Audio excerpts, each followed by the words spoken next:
Hi everyone! Welcome to my Katoxid channel. So it's first day of the week.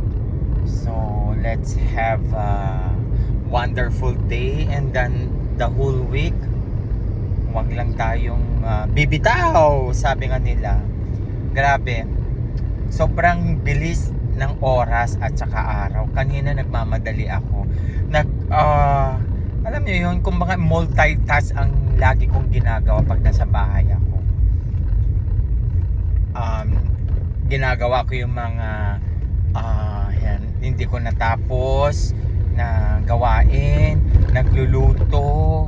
Alam mo yun, parang grabe ka ako. Kung pwede nga lang, if i-rewind yung oras natin, grabe gano'n talaga kapag ikaw isang taong, alam mo yun, yung utak mo medyo busy.